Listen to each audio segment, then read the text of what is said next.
I can save it to our Okay. drive. Okay, so we only have until noon, and that's why part of my urgency here. I want to make sure we get through everything. And we could always schedule something real quick afterwards, you know what I mean? Just well, hopefully we'll get everything we need from this 30 minutes. So yep, I think so. So thanks for joining us. As we've talked about, this is a new approach that we're going to try out for a while and see what we think. And you are all part of our lucky pilot group who get to try this out. And as we learn more about how this works and how we think it could work for the rest of our staff, we may decide to bring others into this group as well. But I wanted to start out with just a smaller group for starters to kind of see how we go. So I'm going to turn it over to Kyle and Mike to share information with us, and feel free to ask any questions that you have kind of as we go along. Yep. And before we start, Donna, can you make sure Mike and I start with me just so I can share? Yep, absolutely. So what we set up is basically so within OneStop, right, there is a chat tool, and we've been using it at the university for a while, other departments, so you're by far not the first one. And it's also, we support it from the other campuses and, within Mid-State that use this too. And it's become very, very popular, especially with COVID-19. Chat is like, if you've ever been chatting with another company through customer service, like I get a hold of Amazon, I usually use chat, you know what I mean? This allows a student to basically communicate with you folks through a chat interface. You're still gonna log into OneStop.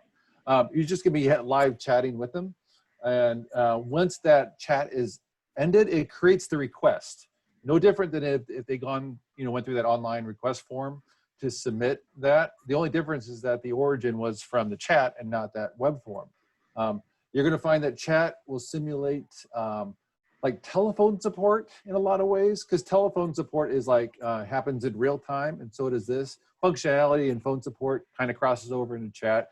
And Mike and I will be showing you this, how we can transfer a chat to someone else, or you can bring someone else in, and together two of you can work with that particular student on an issue if you need to. But it's very intuitive, and we found that the campuses and the other departments that have deployed it seem to really enjoy it, and they're very successful with it. And then we'll just kind of answer your questions as we go along. So let me go ahead, share my screen. All right. So as Kyle mentioned, all these interactions are recorded within sort of the incident. They're going to be converted into incidents. So they will be always accessible through the student contact record. To ask a question, email, or chat, they're all captured within that student record. And like everything else we've done in OneStop, when we implement it, nothing that we do is permanent, cut in stone. Especially when you roll this out, you're probably going to have some tweaks or some adjustments that you want to make, and then we can make those usually on the fly or very quickly. So the purpose of the day is not to show you what this is going to look like when it's done. It's pretty much done, but we also want your input and then give you the chance to play around with it, and from there we can make adjustments and so forth. So I'll start off before I even log in as the chat agent. And by agent, you're still gonna be logging in with your same account, but those of you who will be chatting simply have the ability to chat added to your profile. All right.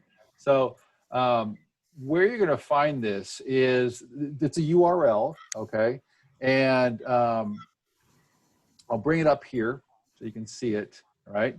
And so what this means is anyone who goes to this URL will have this form. And this is only specific to the registrar's office. Like I said before, there's other departments within the university that have a similar form, right?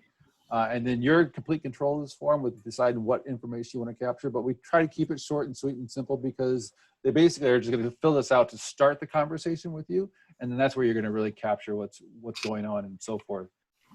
This link, though, in other words, how they access to it, what the other departments have done is IT has developed basically a pop-up widget that shows when they go to a particular web page. So let's say they go to the registrar's website, right?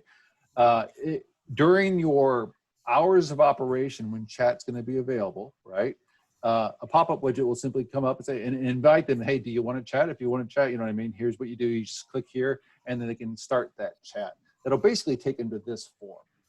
Does that make sense? Yeah. Okay.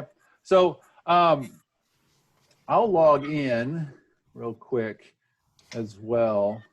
As the agent. Yeah. So if I come back in here, and then Mike will actually, I'll just log in as the agent. Michael's going to go ahead and initiate the chat. But from this perspective, what you're not going to see is actually his screen as let's say the student, right? But we can kind of explain it. It's very, like I said, intuitive what the screen that the student sees. And if you've ever chatted or used chat support with other companies, it's very similar to that. So I'm just going to come in as chat 1. All right. So you're going to see that I'm basically logged in like you folks currently log into OneStop, right? And then this simply allows me to, start using this. So I could be working on other things, right? Like, answering other requests that come in through the web forms. But you'll see up here, what's different is it lets me know where I'm at. And so I'm currently by default logged into chat, but that doesn't mean I'm going to get assigned to chat. I have to manually accept anything that's going to be assigned to me from a chat perspective. So there's two things. You can log out of chat if you need to, right? That simply means prevents you from getting any pop-up notifications and takes you out of the rotation, right? For getting to chat. But this availability is really kind of what drives if you are available to take a chat. So if I click on this drop-down menu, it's available or unavailable. So let's say you're going to step away, you got a break, or you're going to be gone for a meeting or whatever. You can make yourself temporarily unavailable by selecting unavailable, right? Otherwise, if you're available, you're just going to get a pop-up message anytime that you are able to take a chat, all right? Now, if I'm Josh, for example, Josh and I are working the chat, and Josh is available, but I'm not. I'm currently in a chat. I'm not going to get a pop-up message, right? Josh will, and so forth. So it depends on how many people are currently available in that pool, right? That determines who gets it. It really just goes in order. If there's 3 of you that are in this chat queue, right? It'll just work your way across in terms of who's available. So if, let's say I get a pop-up message and I say, oh, you know what? Oh, I got to take off for a meeting or whatever. I can decline that. It just goes to the next person who's available to get that. Now, if no one's available, right, then the student is given a message saying, hey, no one's currently available at this time. And then you can give them other options. You can link them to that web request form, for example, where they can fill that out. And then they can get, and at least it lets you know what they need to talk to you about, and you can respond and follow up that way. Does that make sense? Okay, so this is me as the agent. And then if I come back over here. Real quickly, you want to set the audio cue, I guess, the little speaker? Oh, yes. Normally we turn that So off. if you don't have your window up, you still have that audio cue that request has come in. And then you have 24 seconds or 25 seconds, I guess, to accept or decline. If you don't accept or decline in that time, it will just automatically decline and go to the next person in the queue. And the reason why you typically turn this on is you might have other windows going in place, maybe your email or something else, right? That audio cue will ping, let you know that something requires your attention, like there's an incoming chat request. Okay, so if I come back over here to this form, right, I'll just quickly submit a quick chat so you can see what the interface is, and then I'll disconnect it, and then Mike will take over and submit a new chat, all right? So let's see, I fill this out. And basically, you guys really kept it nice. And by nice, I mean simple. It says, hey, what do you want to chat about today, right? And so, it's like, and this won't be our real chat. I'll just put in something there, right? And then I hit submit, right? And what this means is, here's what I wanted to show you from the student side. It lets them know that they're currently the first person in the queue, because what's going on from the other side of it, right, is about accepting or no, Kyle? Go ahead and decline it. Okay. See how then I get this 20 seconds here to accept or decline, right? Me being the agent who's next in the queue. And then if I do accept it, I'm going to be starting this chat with this particular student. But what I wanted to show you before I disconnect, this is the chat interface for the student right here. So basically, they have to simply go ahead, type whatever they want, hit enter, and it sends it back over to me as the agent. I can also attach files. And then there's an ability that we currently don't have, but I think we might turn on for you specifically because you folks might need it. It's called off the record. Off the record simply allows them to send something through chat that the chat agent, right, like Josh could see, but it's not included in the transcript itself. It could be confidential information like a social security number or something like that. If they send it through off the record, Josh at least has the information that he can work with it, but it's not officially going to be listed. It'll be blacked out. You know what I mean? So if you guys It's just not want saved that, on the yeah, incident. it's not saved in the incident. So if that's something that you guys think you want, we can turn that option on. So we just don't currently have it on because, like I said, it's usually by a case-by-case basis. All right, so it's just something to think about. But I'm gonna go. Kyle, could I ask, is it possible to put the tech ID in on the first screen so we are able to look that student up easily? Well, so this still imports the same information, Deb, that would come in through the regular web forms, and we import currently tech IDs and star IDs. So that particular information, if they use their MavMail email address, will automatically come over. Now, if they don't, right, then, and we did this, I think, by design, is we didn't put that tech ID in there because sometimes they wouldn't need to if they was a current student anyway, right? But I'm going to show you how you can quickly ask for it without having to type that out. So if I forget, hold me to it. Keep me honest, okay? But this is the very, like I said, very basic form. I'm going to go ahead and disconnect from this, right? And then I'll end this chat anyway.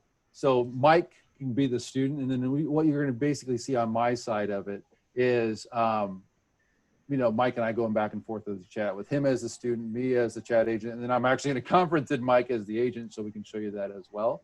So let's see, Mike, go ahead when you're ready. So this is me just, you know, going about my day, right? And then Mike, you might get that next request. Yeah, I did because you had the last one. Yep. So he'll go ahead. See, so again, there's that little bing that lets me know it's coming in. I got, you know, 20 seconds to go ahead and accept or decline it. Once I accept it, right, then over here in this side of the screen is information about the, you know, student, the mic, whoever I'm chatting with, anything that they would have submitted in the past. This is their, you know, the history and so forth, but all the action takes place over here. Okay. So, where I can see here is, right, you know, how can I, he's asking about his transcript. And by the way, you can actually move this stuff as well, right? Yeah, it shows it right there in the, you know, under the incident there, right, under the contact field. So right that's there. That's where you really want to look. That's his question, right? But you can also, again, move this back and forth if you want more real estate. And then also what we do by default, it puts in there the agent's display name, okay? And so for demo purposes, we just have chat agent 1, chat agent 2, right? But whatever your display name is what's going to show here, okay? Where does that get set up? That's on their account. So if I come in here, right, and I'll just quickly show you. So I'll just pull up Josh, right? See where it says display name? It's usually first name dot last name. Now, Donna, with that being said, some of the, because when they're chatting, some of the agents in the other departments have gone to a first name, last initial when they're chatting with someone. If you want to do that, we can. It doesn't affect their account. It's just what shows up when they're chatting. So, Yep, I think we should do that. okay. Yeah, I agree on that. It's too much info for a chat site to do that. So. Yep. And that's typically what we do is set it up as first name dot last initial. Okay. So Mike, do you have the, can you put that down as a note? I will. Right. Okay. So pop back over here. Now, I see this coming in, right? And one thing that you can quickly do, then you might, so with chat, remember you're happening in real time. You're probably gonna start using some tools that you typically might not have used as often when you're working with WebExpress, but they're more useful, or you might find them being used more here because these are time-saving tools. For example, leveraging the knowledge base, right? So I'm looking at this, it says, hey, how can I get my transcript? Well, me being the agent, I can come over here, right, where it says search knowledge base. I can pop this open, and it's gonna go ahead and search the knowledge base for me. And see, I can see in here, right, where I got some stuff going on with transcripts, right, requesting my transcript. And then I can quickly view this, you know what I mean? And if this answer in the knowledge base answers their question, I can go ahead and simply link to it in my response here, right? Okay, so I'm only showing that as an example where you might start leveraging, again, these tools to save you time. as opposed to having to type this stuff out all the time. So knowledge in your knowledge base becomes a little bit more important, or plays a bigger role with chat, right? But to send a response, it's very straightforward. Wherever you see this public response window here is,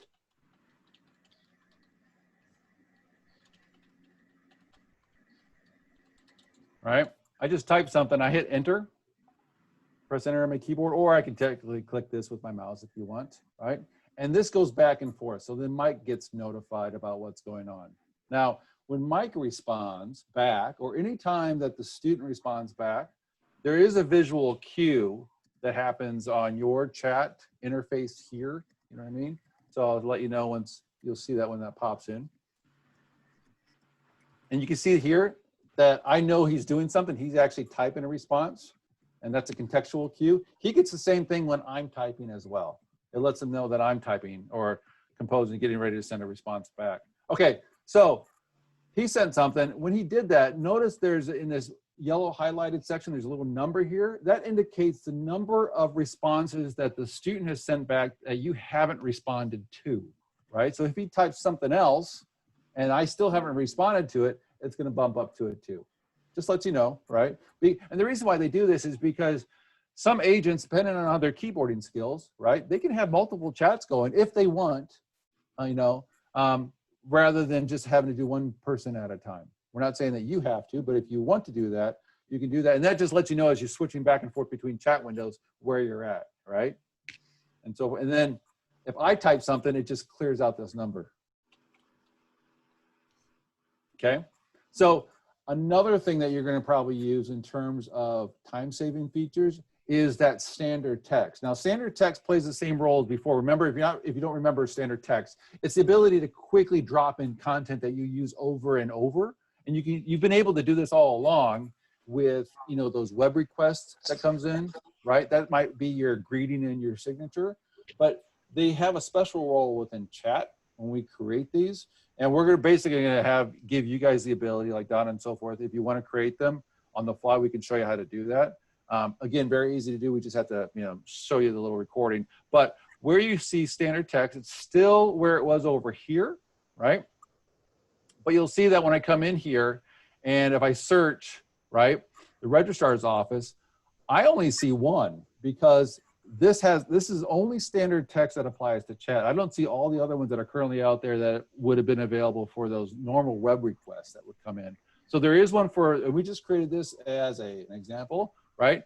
But it says here, hey, in order to assist you further, can you please provide me with your MSU Tech ID, right? You still have that hotkey. And by the hotkey, it simply means I don't even have to open up standard text. I can have my cursor in here, press F8, right? Put in that the hotkey, hit enter, and it drops it in. I haven't sent it yet, but at least it puts it in here, right? And then if I hit enter, I can do that. So Deb, that's my response to your question about how can we quickly ask them for their Tech ID. And again, we can create as many standard text chat entries that we need for the agents to, again, just drop in commonly asked or commonly requested information. Remember, standard text can include links as well. And so you're not limited to just plain text. Does that answer your question for that? Yeah, thank you. I was looking away when you accessed the standard text to get it to pop up on the right. Can you just show me again? Yep. So over here, Just hover. right? Right. Yep. And then you go to your actual department, in this case, registrar's office. Now you guys have a lot of standard text, but the only ones that will show are the ones that have been set or configured to only work with chat versus the other ones that would be in a response on a web request that came in. So that's why you see that. So when I see it here, it's giving me the hotkey. So if I know that Tech ID is a hotkey, I don't even need to go over here. I can, again, just press F8 and put in that hotkey, right? Got it. Thank you. Good morning, Kyle. Yep. So for the most part, this is all you're going to be doing as chat agent, is just going back and forth, right? Again, I can also use that, you know, the knowledge base to insert links to knowledge, knowledge articles that have the answers to those questions. To be honest, you really don't know what a lot of your standard text entries are going to be until you start playing around with this and you realize, you know, I'm trying to send this type of response over and over. That's when we create that standard text for you, right? Now, again, remember, there's other things that we told you you could do in the tool, like kind of simulates or kind of relates to telephone support. And one of those is being able to conference in someone else. So up here, right, you're going to see some icons, and then I can conference someone else in. I can also transfer this chat to someone else. I can disconnect or terminate the chat, right? And then I can wrap up. And this is what we're going to kind of quickly cover. And then we should be kind of done with questions, right? And whatever questions we have after that. So I'll quickly show you the conference in. Conference means it's like a conference call, right? I'm going to bring someone else in to help me with this particular person. In this case, it's going to be Mike. So if I click on this, right, it's going to show me who's currently logged in, all right? And so remember, we're using this in other departments as well. So you might see some other people, but you'll know within the registrar's office who's currently available. So in this case, I know it's Mike, who's chat 2 number agent. So when I click on this, all right, nothing's really happening on my side, but Mike just got an invite. Yeah, and I can actually choose to view it, preview it before I actually commit to taking on or jumping into the conference. So I can, I guess, preview it, but I'm going to go ahead and accept. And when he does that, now there's a one visual cue that has changed in my interface here. You're going to see that I get this private response. Public is, the conversation between the agents and the student. The private response is between whoever you just conferenced in, right? This translates to an internal note on the incident when this is done. It shows up in yellow, right?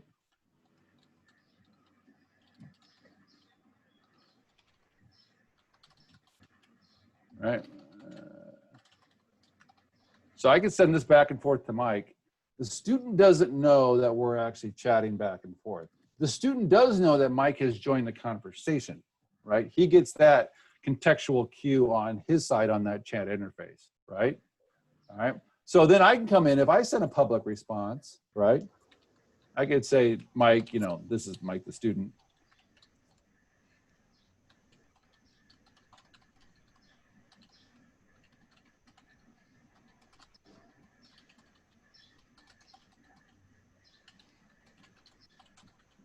So see, I'm typing this out. This is something I'd probably want to have as a standard text. If you ever want to be able to transfer or conference someone else in, those are good ideas to have a standard text. You can just let the student know what you're going to be doing, but you don't have to explain to them by typing it out every time. So as you can see here, there's some color coding that is going on, right? Whatever Mike says is going to be in blue. Any internal private discussions is in red, right?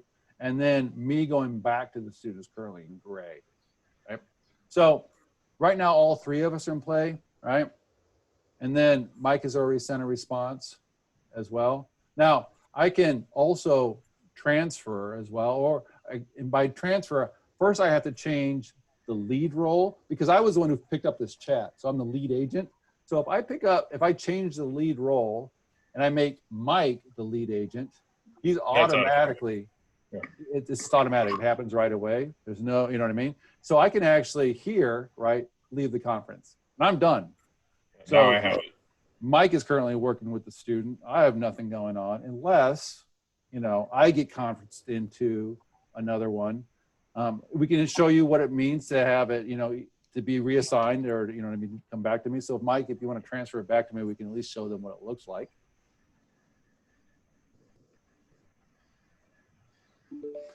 So then again, I can view that transcript of everything that's been discussed. I can go ahead and accept it. And then I'm just back to where we were before, right? Now it's off my screen. Yep, because he's out of it. He transferred it. He didn't conference me back in. Terminate simply means at any point in time, the agent can terminate from their side. The student can always end the chat from their end. If I terminate the chat session, right, go ahead, it ends the chat, and then it's going to create that incident, right? Basically the request that you guys have been getting forever, but the only difference is that it's going to contain that transcript of what we just chatted about between the student and me, right? Anything that was going to be internal or, Mike and I had those discussions because we were conferencing one another will be as notes. So what we typically do, we'll put these things up here in reports, right? And then you can find them in here. But I'm wondering, Mike, do you think we should put in like a chat? You know what I mean? There's a chat folder right there, chat reports at the top. Oh, there we are. Arrow down. All Yeah. right. So those are all the different reports that are available. The chat history does show all the different incidents that were created under your department. Mm-hmm. I'll just pop it open real quick. Yeah, the way we have it currently configured is that the status is going to be still new. If there's any follow-up that needs to be done, but we can certainly have the default status be an awaiting type status so that after 5 business days, it'll automatically go to solved, or else we can just have them automatically solved. So here's a question for you folks, Yes, right? that's correct. When a chat ends, you typically want, because remember, they're not picking a particular topic. And by that, I mean, they didn't have to pick, transcript versus, reciprocity, residency, and so forth. So you could be chatting about anything. What we're thinking you guys might want to do is force the person, the agent, to select the appropriate topic here. Because right now there's no value. And unless they remember to go in and select this, they're not going to, there's nothing going to be on your reports about where this exists. Does that make sense? Yep, I definitely think we want the topic. Okay, so it won't, by doing that, it won't let them, they'll close the chat, but it won't let them close this incident. It'll stay on their screen. Does that make sense? Until we assign. Until they select the topic, Select it. right? So, for the chat agents, once they do this, in other words, they're going to see this and they're going to know that they have to select it, but then they can treat this like any other incident. They can say, okay, because maybe you were just chatting with it just to get the information you needed, because say, oh, this has to go to Luann, right? Well, I know Luann isn't a chat agent, but I'll capture what I can and help the student as much as possible so I can get this to Luann. In that case, all you need to do is typically select the appropriate topic, keep it as new, right? Hit save and close, and then your routing rules follow over. You can also, take it a step further and say, okay, it's going to be this topic, it's going to be new, and I know it's going to be Luann, and you can select Luann from the assigned list. Make sense? Yep. Okay. But you can see here, this what's down in yellow and so forth, what was going on, right, is all in here. But it treats it no different than any other particular instance. Remember, the student will get that same email, and they can reply to that email at any time and simply update this discussion. So that's kind of it in a nutshell. So I want to ask 2 questions. Okay. Question 1 is about the pop-up widget that you talked about. Has that already been done for us? Or is that something I need to reach out to IT to help me with? No, we reached out to IT on your behalf. Okay. We checked We with can, yeah. I mean, it's up to you. It's gone from either one. It really doesn't matter who it comes from. But yeah, we just need to establish those hours of operation, and that's when we can put in that request. Because that's all they need to do. They just need to replicate what they've already done for the other departments. So I don't think it should be too long of a turnaround on their request. Like Okay. I've already done it. So they just need to know how to configure it as far as the hours of operation. And if you have specific verbiage that you want to include on there too, then we can include that in on the request. And That's so, 7:30 to 4, right, Donna? For the summer. yeah, that's what our summer hours are right now. So we'll change that in the fall, obviously, but for right now, I think we would go 7:30 to 4. Okay. Which department could we look at to see what that pop-up looks like to determine if we have specific verbiage that we want to include? Yep. Well, IT, you can go to the IT solutions page. They have one that they were the first ones to set it up. They also have diversity and inclusion and the international admissions. Yep. But so I'm not sure. I haven't looked at those pages in a while. Managing the technical aspects of today's meeting, and please note that Okay. today will be hosted. And then, Go ahead. yeah, we all need to join the town hall too. Oh, okay, that's right. I'm in on the 2. Yep. Okay. But one last question. So as of right now, as of today, is everybody already set up to be turned on so that those chats could start coming immediately? Or does Yeah, we've set up I would Judy, Laura, and Josh for the chats, and then you folks have the same access, from the management team. right? I want the 4 of us to be chat agents as well for the first week or 2. So the profiles are in place. We just haven't switched over your profile. So we can Okay. do that at any time, but we don't need to do it until that chat widget is Local up. parties You know what I mean? ask me, Okay, so we'll work on that and then we'll circle back around to everybody else so that everybody knows when that chat widget's out there and when we're gonna actually start with this. Yes, yes, exactly. Right. So here it is, by the way, chat with IT Solutions. So you could probably like chat with, you know, the registrar's office. Registrar's office, Yeah. yeah. And I can send that training tutorial video as well for a quick reference for your agents if they forget, you know, how to navigate. Okay, awesome, Donna, that'd be great. real quick, Donna, Yep, I thought, were we supposed to have all management Any questions? included on the agents as well? I thought there were 7 people that were going Yep. to stay on. yep, So we're clear, that's exactly what I said to Kyle, yep. Yep, 7. but more than the 2-week time frame though, right? I mean, we're gonna We'll need see. help. We're gonna start with this and we're gonna evaluate as we go. We are gonna determine if it's something we want to continue with or don't want to continue with and what that looks like moving forward. But real I quick, would just really push to have everyone involved. I just see a lot of a lot of issues with only having 3 people on it. So Yep, and I know there will be more than 3. I think we just need to determine how and who. yeah, okay, the people you don't want are just the, I just don't want to want- prevent issues right in the forefront. I've worked up front. I know how this is gonna go, so I would really just push for it. So yeah, the only thing is because the technical requirement is keyboarding, right? You don't want someone who's a hunt and pecker. So, because they're gonna be like, you know what I mean? And the student's like, da, da, da, da, da, da, right, trying to get a response back. But by the way, this is live, you know, for you folks. That link, and I'll send it to you, right? There's nothing stopping you. We can turn on your profiles, and you guys can start playing around with it and chat with one another, or even chat with yourself, to be honest. So we can activate your profile, and then just, you know, before you go live, you know, kick the tires around and see what you think. Yep, I think that'd be a great idea. Okay. Cool, thank you. I've included the URL to the chat request form in the chat here. So you can just, Perfect, that's for Okay. testing. sounds great. I will email that out to everybody too. Sounds Great. good. Sounds good. So we'll constantly then have 2 windows open, one for chat and one for just regular? Okay, No, it's all in the same window. okay. So that URL is just a means for us to get to the form to initiate it. Yes. From a Got student it. perspective, yep. Yeah. Okay, perfect.